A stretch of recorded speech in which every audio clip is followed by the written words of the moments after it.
Maraming ang kumakalat na tsismis dito patungkol sa planong pag-trade di umano kay CJ Perez ng San Miguel Beermen papuntang Northport Batamquier at posibilidad na makukuha nilang kapalit nito, kaya naman bibigyan natin ng komento at opinyon para pag-usapan natin ang posibleng mangyari sa nasabing rumor.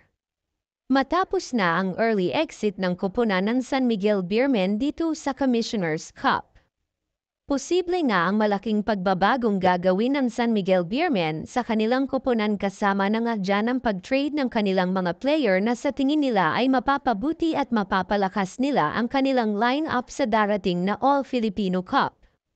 Ayun nga sa sabi-sabi patungkol dito sa guard ng SMB na kahit si CJ Perez ay maari daw nilang bitawan upang makuha lang nila ang gusto at ninanais ng koponan na player na makakatulong sa kanila lalo na pagdating sa opensa. Sa aking palagay, sa tingin ko, baka nakulangan itong SMB sa ini-expect nila para kay CJ Perez nung Commissioner's Cup dahil medyo nag-struggle din itong player na ito.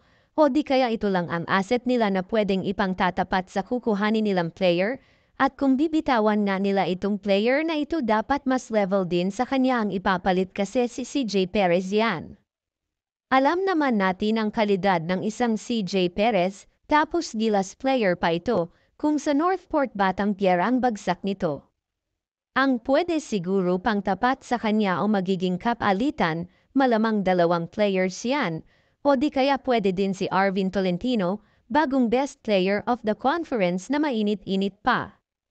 Kung sakali ito ang kunin ng SMB, malamang malaking tulong ang ibibigay nito sa San Miguel.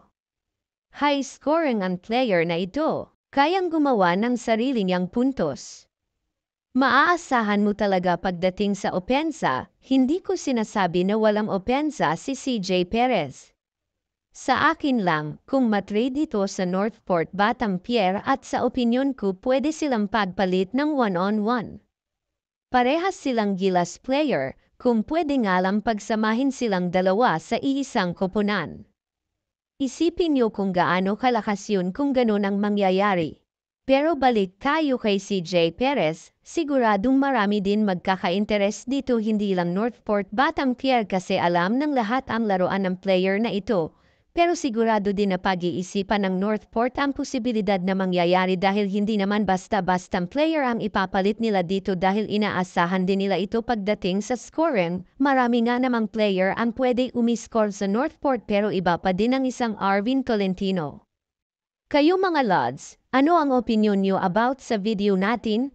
Komento nyo lang sa ibaba ng video para talakayin natin yan sa next video. Maraming salamat po.